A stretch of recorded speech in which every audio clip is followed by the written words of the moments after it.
इस सेशन में हम SBI 23-24 के एग्ज़ाम में जो क्वेश्चन पूछे गए थे वो सॉल्व करेंगे।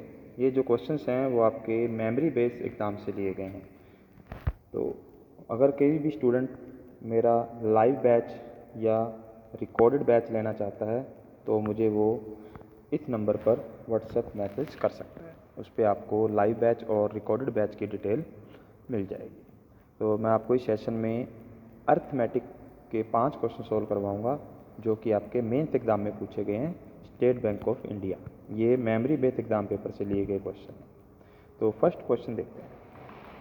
फर्स्ट क्वेश्चन कह रहा है 15 लड़के और 12 लड़कियां मिलकर एक काम को ए दिन में पूरा कर सकते हैं। ठीक है, तो 15 लड़के और 12 लड़कियां मिलकर किसी काम को डेज नहीं बताया, उसने अल्फ़ाबेट यूज़ किया ए। जबकि 5 लड़के 22 लड़कियां उसी काम को सी दिन में पूरा कर सकते हैं। ठीक है, उसके बाद एक लड़के और एक लड़की की कार्य कुशलता का अनुपात आपको दे दिया। आपके पास एक लड़के और एक लड़की की कार्य कुशलता का मतलब उनकी एफिशिएंसी का रेशो आपको दिया गया है 2:5।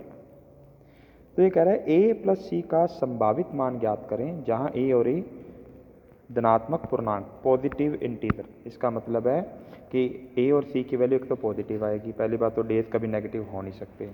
दूसरी बात पूर्णांक है, इंटीजर है, इसका मतलब डेज फ्रैक्शन में नहीं आएंगे, प्रॉपर नंबर में 1 दिन 2 दिन 5 दिन इसी फॉर्म में आएगा।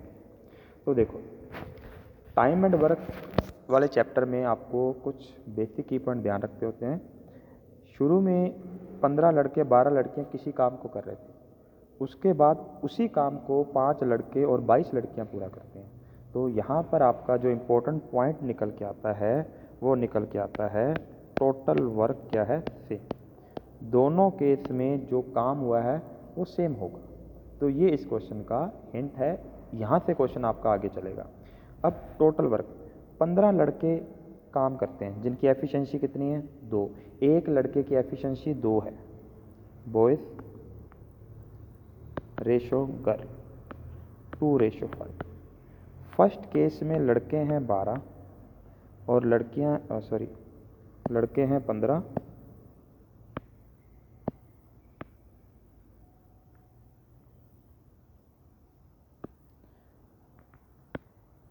और लड़कियां हैं 12। सेकंड केस में क्या हो जाता है, लड़के हैं 5 और लड़कियां हैं 22। तो यहाँ से आप टोटल वर्क कैसे निकालोगे, ये इंपॉर्टेंट पॉइंट है, ये सीखने वाली चीज़ है। तो टोटल वर्क क्या आएगा, ये कह रहा है कि 15 लड़के काम करते हैं, 1 मिनट,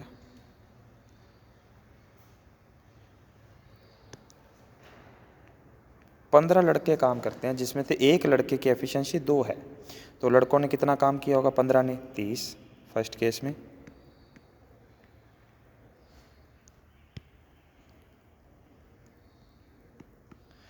लड़कियां कितनी थी 12, एक लड़की की एफिशिएंसी 5, इन्होंने कितना काम किया होगा 60। ये फर्स्ट केस। फर्स्ट केस में कितना काम हुआ 90। ये टोटल वर्क नहीं है, मैं आपको बता दूं, ये क्या है, एक दिन का कार्य। एफिशिएंसी का मतलब होता है पर डे वर्क। ठीक है, अगर समय आवर में है तो पर आवर वर्क, मिनट में है तो पर मिनट वर्क। तो एक दिन में 90 काम हुआ, तो यहाँ से टोटल वर्क आएगा।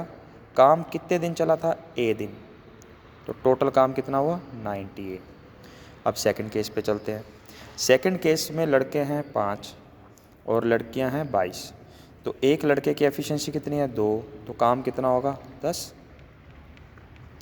22 लड़कियां 5 एफिशिएंसी, तो कितना काम होगा 110। 22 × 5 टोटल कितना होगा 120। ये आ गया 1 डे वर्क सेकंड केस का। टोटल वर्क 120 × सी, 120 इंटू क्यों किया, 120 काम हो रहे हैं एक दिन में, तो सी डेज में कितने होंगे 120 × सी। अब लॉजिक क्या था, टोटल वर्क दोनों केस में क्या रहेगा सेम, क्यों, क्योंकि काम तो जो पहले कर रहे थे वही बाद में कर रहे हैं। तो यहाँ से आपके लॉजिक आएगा 90A = 120C।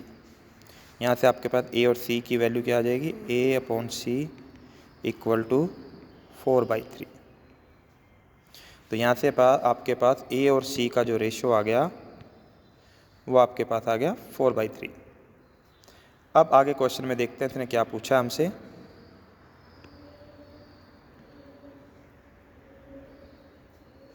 वो पूछ रहा है ए प्लस सी का संभावित मान ज्ञात करें। तो ए प्लस सी कितना आएगा हमारे पास 7। यह रेशो की फॉर्म में है। ये किसकी फॉर्म में है? रेशो की फॉर्म में है। तो जहाँ पर ए और सी धनात्मक पूर्णांक है, मतलब ए और सी हमेशा किस में रहेंगे? इंटीजर में रहेंगे। तो ए और सी का टोटल कितना आया? 7। तो ये रेशो है, तो इसके मल्टीपल क्या होंगे? 7, 14, 21, 28, ये इसके ये आ जाएंगे आपके पास रेशो, अलग अलग वैल्यूज आ जाएंगे क्योंकि इसने पॉसिबल वैल्यू पूछी हैं। अब ऑप्शन 18 गलत, 8 गलत, 28 हो सकता है, 14 भी हो सकता है, 21 भी हो सकता है। तो आपके पास third, fourth, fifth value correct हो सकती है। अब फर्स्ट ऑप्शन है ए एंड सेकंड फॉलो, गलत। फर्स्ट और सेकंड फॉलो। सेकंड ऑप्शन में फर्स्ट, सेकंड, थर्ड, गलत। Third, second, third, fourth, first, third, five, third, four, fifth. जो पांचवा ऑप्शन है उसमें कह रहा है थर्ड, फोर और फिफ्थ फॉलो कर रहा है, बिल्कुल सही। ये इसके पॉसिबल आंसर हो सकते हैं, तो आपका आंसर आ जाएगा फिफ्थ। तो यहाँ पर जो आपका इम्पोर्टेंट पॉइंट और लॉजिक निकल के आता है वो आता है टोटल वर्क में ज़्यादातर क्वेश्चंस में टाइम सेम होगा और वर्क सेम होगा, तो वर्क सेम से आप अपना कॉन्सेप्ट बना सकते हैं। तो फर्स्ट केस में टोटल वर्क निकाला कैसे?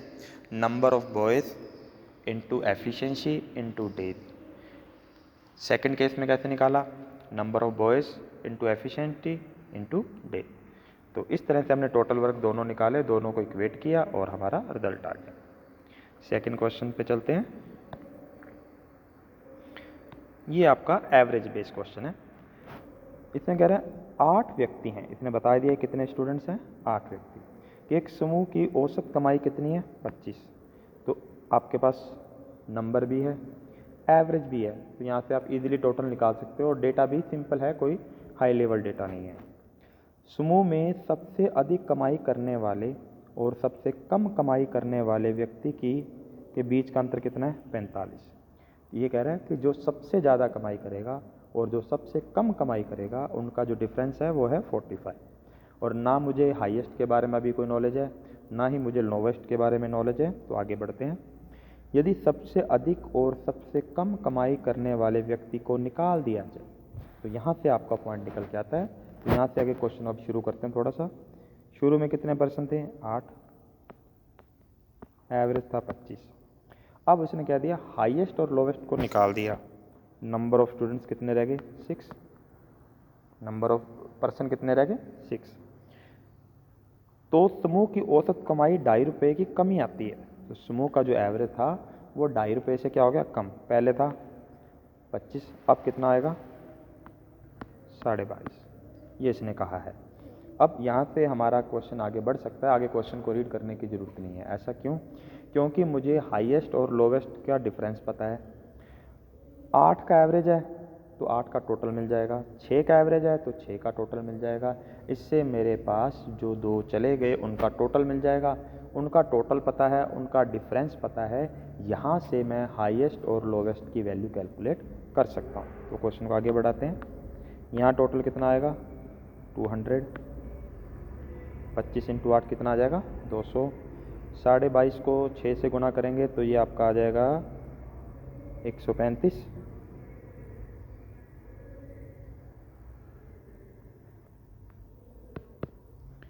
तो पहले 6 को 20 से गुना कर लो, 120। फिर 2.5 को 6 से गुना करो, कितना आ जाएगा? 15, 135। अब ये टोटल है 8 का, ये टोटल है 6 का, तो बचे हुए 2 का टोटल कितना आएगा? 65। ये मेरे पास हाईएस्ट और लोवेस्ट का टोटल है। हाईएस्ट और लोवेस्ट का डिफरेंस 45 हमें दिया हुआ है, ठीक है। और मैंने जब आपको टीच किया था ऑफलाइन बैच में या ऑनलाइन बैच में, तो वहाँ पर मैंने आपको बताया हुआ है कि हाईएस्ट कोई भी 2 नंबर का टोटल और डिफरेंस हो तो वहाँ से हाईएस्ट कैसे निकालेंगे? दोनों का सम डिवाइड बाई 2। तो दोनों का टोटल कितना आ रहा है? 110।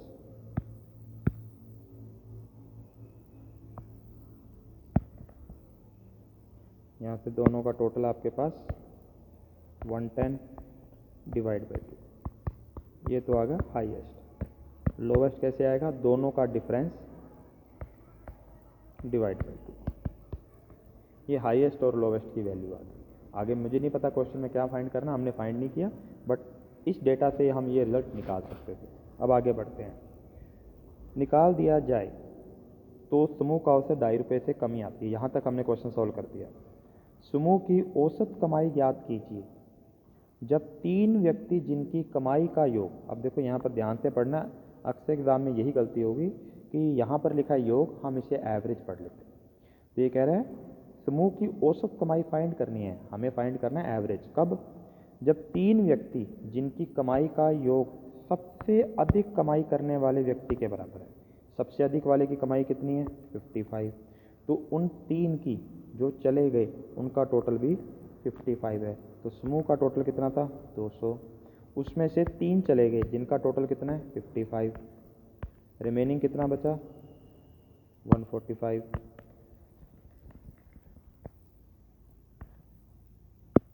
तो बाकियों का टोटल, बाकी मतलब कितने का टोटल है, ये टोटल है 8 में से 3 चले गए, तो ये कितने का टोटल है, 5 का।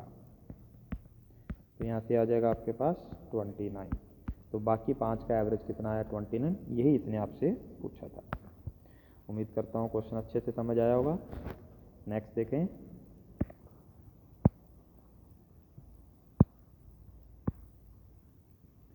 ये बहुत अच्छा क्वेश्चन है, बोट एंड स्ट्रीम, जो काफ़ी बच्चों को चैप्टर टिपिकल लगता है। ध्यान से देखना, बस आपको अच्छे से क्वेश्चन को रीड करना है, समझना है। बहुत सिंपल क्वेश्चन है।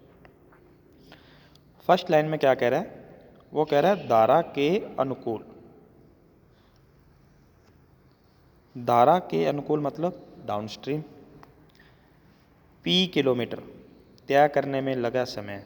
धारा के प्रतिकूल, प्रतिकूल मतलब अपस्ट्रीम, P/2 + 3 किलोमीटर तय करने में लगे गए समय का अनुपात। तो यहाँ पर ये आपके पास टाइम का रेशो है। किसका रेशो है, टाइम का।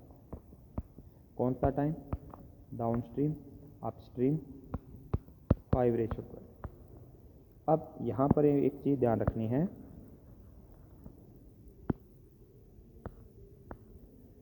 तो सब बच्चों को ये पता होगा कि समय का उल्टा अगर हम करें, रेशो का उल्टा करें, तो हमें स्पीड का रेशो मिल जाएगा।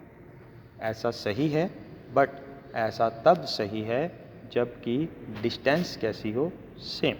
बट यहाँ पर फर्स्ट पॉइंट में कह रहा है वो P किलोमीटर ट्रैवल कर रहा है, सेकंड केस में वो P/2 + 3 किलोमीटर ट्रैवल कर रहा है। तो यहाँ पर समय का उल्टा स्पीड नहीं हो सकता, क्योंकि यहाँ पर डिस्टेंस सेम नहीं है। तो हम इसको आगे सॉल्व नहीं कर पाएंगे। आगे बढ़ते हैं। और धारा के अनुकूल मतलब डाउनस्ट्रीम में नाव की गति, तो डाउनस्ट्रीम में हम गति क्या मानते हैं, x + y, जहाँ पर x क्या है, बोट की स्पीड, y क्या है, पानी की स्पीड। ठीक है, x का मतलब क्या है, नाव की खुद की चाल जो उसका इंजन उसे प्रोवाइड करवा रहा है, और y क्या चीज़ है, पानी। डाउनस्ट्रीम का मतलब क्या हुआ, नाव ने अपनी स्पीड और पानी ने जो सपोर्ट किया, टोटल स्पीड कितनी बन गई, जिसे हम क्या कहते हैं, डाउन या धारा के अनुकूल। तो धारा के अनुकूल और शांत जल में नाव की गति, शांत जल में नाव मतलब शांत पानी की इंक्लूड नहीं कर रहे, ओनली x, वो है आपके पास 8/5। तो यहाँ से हम क्लियरली क्या फाइंड कर सकते हैं, y जो कितना आएगा, 3, और क्या फाइंड कर सकते हैं, x - y जो कितना आएगा, x है 5, y है 3, तो 2। तो यहाँ से आपके पास किसका रेशो आ गया, ये रेशो है स्पीड का। ये रेशो किसका है, स्पीड का। अब मेरे पास स्पीड 4 है, अब कौन सी काम की है, कौन सी नहीं काम की। जो समय का रेशो है वो धारा के अनुकूल मतलब x + y, धारा के विरुद्ध मतलब x - y। तो यहाँ पर जो आपके पास स्पीड काम की है वो x + y और x - y ही काम की है। तो यहाँ पर हम रेशो लिखते हैं स्पीड का। स्पीड का रेशो आ गया 8/2। तो अब हमारे पास टाइम भी है, अब हमारे पास टाइम भी है, स्पीड भी है। तो यहाँ से हम क्या निकाल सकते हैं, डिस्टेंस। डिस्टेंस का फॉर्मूला स्पीड इनटू टाइम, कर दो मल्टीप्लाई। 8 का 5 से 40, 12 का 2 से 24, 8 5 40, 8 3 24। ये हमारे पास किसका रेशो आ गया? डिस्टेंस का। और डिस्टेंस इसने क्वेश्चन में क्या लिखी हुई है? पी के लिए क्या बताया इसने? 5, और इसके लिए क्या बताया? p/2+3, ये इसने बताया। तो इस रेशो को सोल्व करो, यहाँ से हमारे पास किसकी वैल्यू आ जाएगी? p की। तो कैसे सोल्व करोगे? p/2+3 equal to 5/3। ठीक है, अब आपको यहाँ से सोल्व करना है। पहले 2 एलसीएम ले लेते हैं, तो ये बन जाएगा 2p, नीचे वाला एलसीएम वाला 2 ऊपर चला जाएगा, p+6 इक्वल टू 5/3। तो क्रॉस मल्टीप्लाई करेंगे तो क्या आ जाएगा? 6p इक्वल टू 5p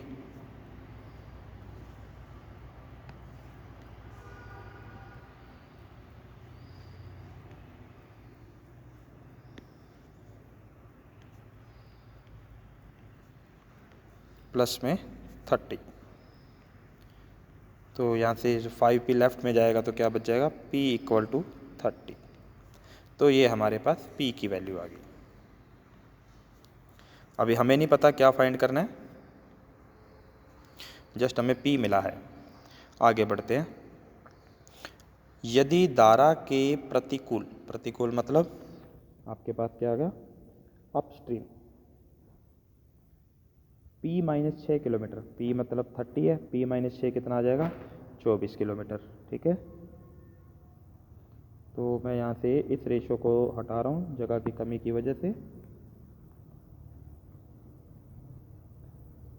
इसको इरेज कर देते हैं यहाँ से।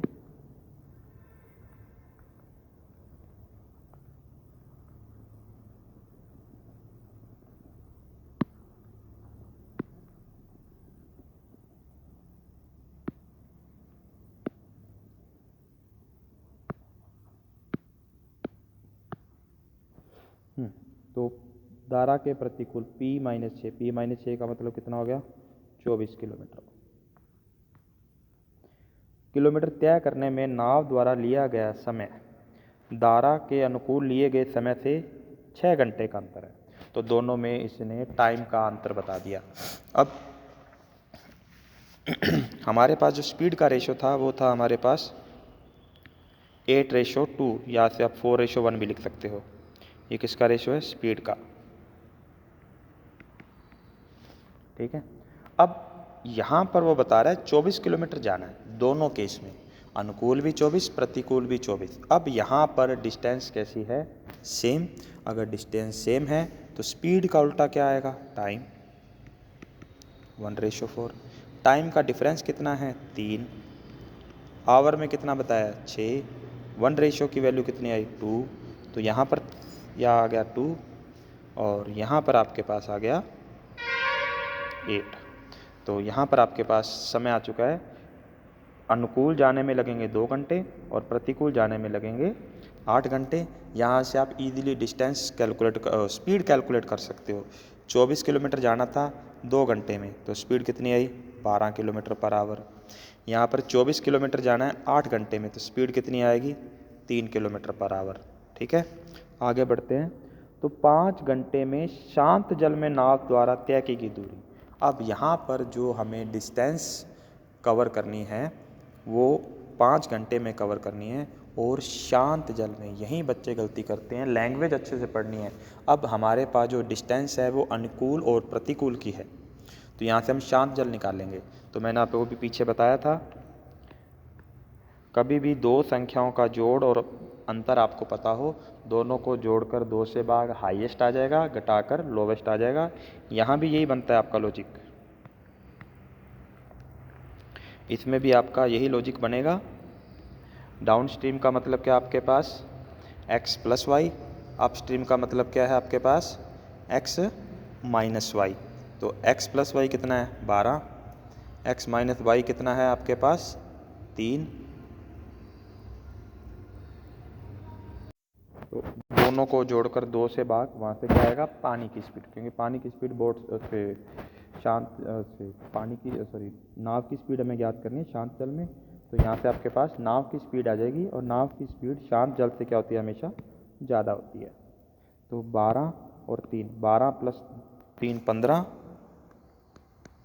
15/2 ये आ गया।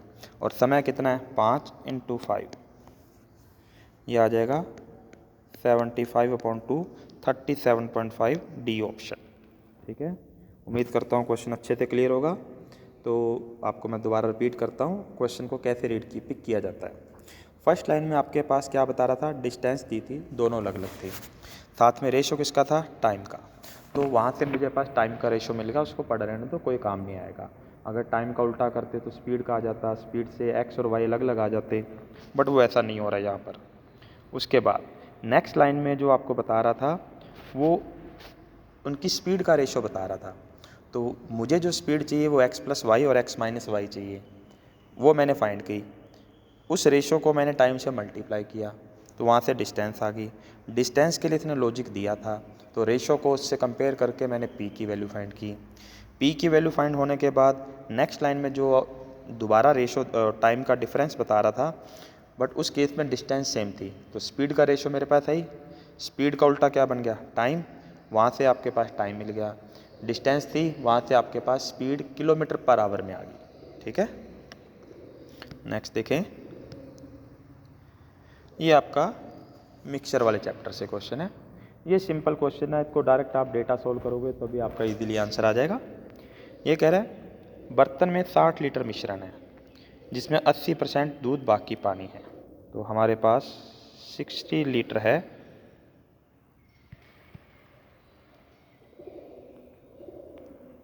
किस फॉर्म में, 80-20 4:1। 20 लीटर मिश्रण निकाल दो। इसने कहा 20 लीटर निकालना, निकाल दो भाई। कभी भी किसी मिश्रण में मिश्रण निकालोगे तो उसके रेशो में चेंज नहीं आता, ये की पॉइंट है। उसके रेशो में कोई भी चेंज नहीं आता, ये ध्यान रखना। नेक्स्ट, 20 लीटर मिश्रण को पानी से बदल दिया जाता है, तो इसमें मैंने क्या प्लस कर दिया, 20 लीटर वाटर ऐड कर दिया। ठीक है, तो यहाँ से हम इजीली इस कैलकुलेशन को सॉल्व कर सकते हैं।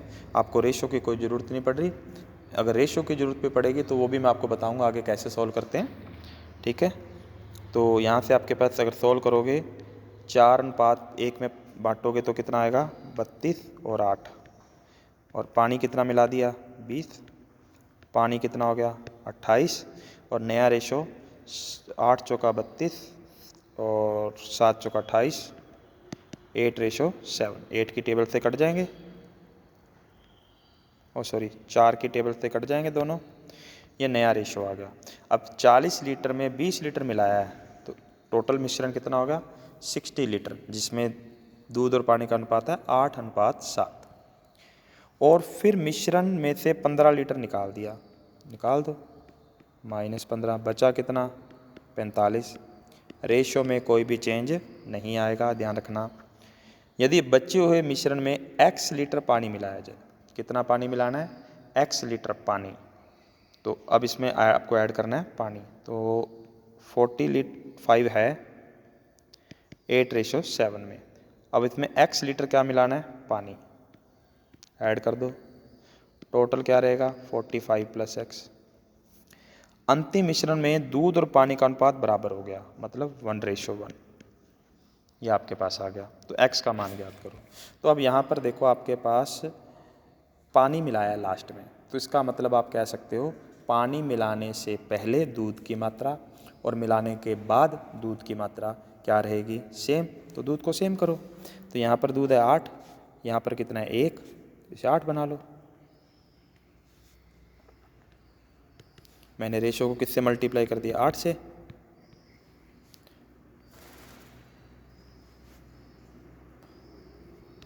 ये आ गया। अब हमारे पास क्या हो गया, दूध सेम हो गया। तो अब इन दोनों रेशो को डायरेक्टली ऐड या सब्ट्रैक्ट किया जा सकता है अपनी ज़रूरत के अकॉर्डिंग। तो हमारी ज़रूरत क्या कहती है, तो पहले पानी कितना था, 7, अब पानी कितना है, 8, तो कितना पानी मिलाया, 1। लीटर में कितना मिलाया था, x। रेशो में कितना मिलाया, 1। अब इसे लीटर में कन्वर्ट करना है। अब मुझे 1 रेशो की वैल्यू फाइंड करनी है। तो देखो टोटल मिश्रण कितना है 15, लीटर में कितना है 45, 1 रेशो की वैल्यू कितनी आई 3।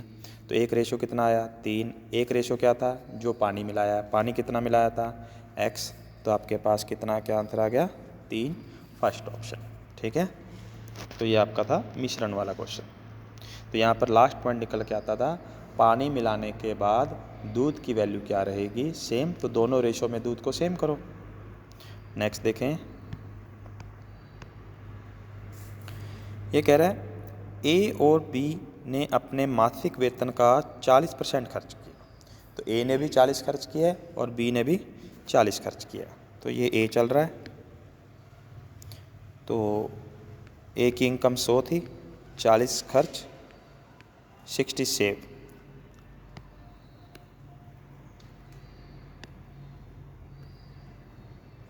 सेम बी के लिए 100 इनकम है, 40 और 60 और शेष वेतन की बचत की। तो ये एक्सपेंडिचर है और ये सेविंग है। उसके बाद ए ने 6000 की बचत की। तो ए ने कितने की बचत की है 6000 की, ये सेविंग है। तो 60 की वैल्यू 6000 है, 40 की वैल्यू कितनी आ जाएगी 4000। और यहाँ से ए की वैल्यू आपके पास कितनी आ जाएगी 10,000। ए की जो इनकम है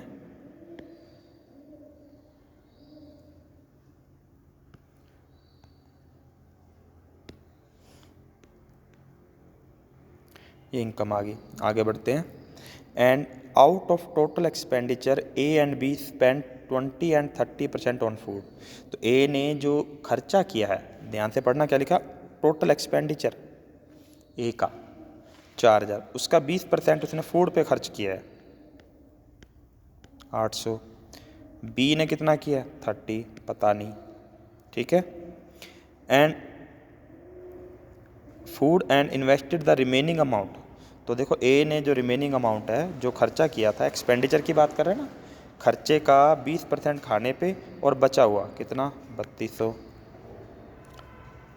इन SIP। तो इन्होंने SIP में डाल दिया। आगे, if monthly amount invested in SIP by B is 1900 more than A. तो ए ने कितना किया था 3200, तो बी कितना करेगा उससे 1980 ज़्यादा, ये आ जाएगा आपका 5180। ये बी ने SIP में डाला है। और बी में SIP में कितना डाला था 30% तो इसने खाने पे खर्च किया था, तो 70%। तो ये किसकी वैल्यू है 70 की। वहाँ से मुझे किसकी वैल्यू मिल जाएगी 100 की। तो मतलब उसका टोटल एक्सपेंडिचर, क्योंकि ये 30% किसका खर्चे का, तो बचा कितना 70 किसका खर्चे का। तो यहाँ पर जब 100 से मल्टीप्लाई करूँगा वो क्या आपका आएगा टोटल एक्सपेंडिचर। अब कुछ कहेंगे सर बच्चे सर टोटल तो 40 है खर्चा। आपकी बात सही है, 40 तब है जब उस परसेंट का कंपैरिजन टोटल इनकम से हो रहा है। यहाँ पर जो परसेंट का कंपैरिजन हो रहा है वो टोटल एक्सपेंडिचर से हो रहा है। मतलब 40 अपने आप में कितना है 100 जब मुझे उसके फर्दर पार्ट करने हैं। ठीक है, तो ये चीज़ सीखने वाली होती है। तो यहाँ से आपके पास आ जाएगा 9 और 4 9400। तो बी ने जो टोटल खर्चा किया है वो 9400 किया है। ये किसकी वैल्यू है 40 की, आप ये कह सकते हो। आगे पूछ कह रहे हैं ए और बी के वेतन का अंतर। तो दोनों की जो सैलरी उनका डिफरेंस पूछ रहा है, तो बी की टोटल निकाल लो बस। ये 40 की वैल्यू है इंटू 100 कर देना, 2 3 और ये आ जाएगा 5। यहाँ पर कोई कैलकुलेशन मिस्टेक हुई है, 4 से कट करेंगे तो 4 3 12,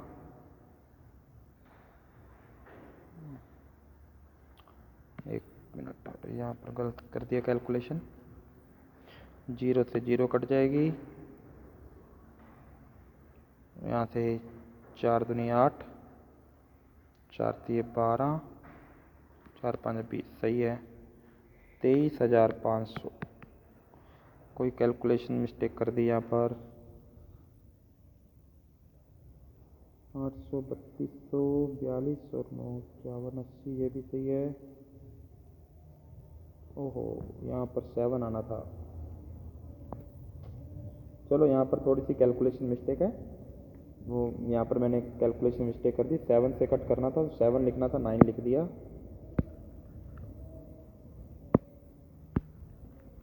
इसको अभी ठीक कर देते हैं।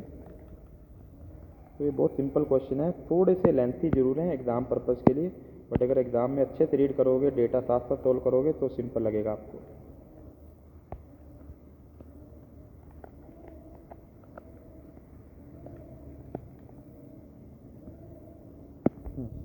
तो 749 और 2, 7 चौका 28, 740 आना था यहाँ पर, 740। तो 7400 किसकी वैल्यू है, 40 की, इंटू 100। यहाँ पर आएगा 1, 8 चौका 32, फिर 20, तो यहाँ पर टोटल आ जाएगा 18,500। और डिफरेंस पूछा है, ए की इनकम थी 10,000, बी की 18,500, तो डिफरेंस कितना आ गया, 8500, ऑप्शन डी। तो ये आपके SBI मेंस में पूछे गए क्वेश्चन थे जिनका मैंने आपको सोल्यूशन करवा दिया है। आज के सेशन में इतना ही, इसके बाद देखते हैं नेक्स्ट सेशन। Thank you.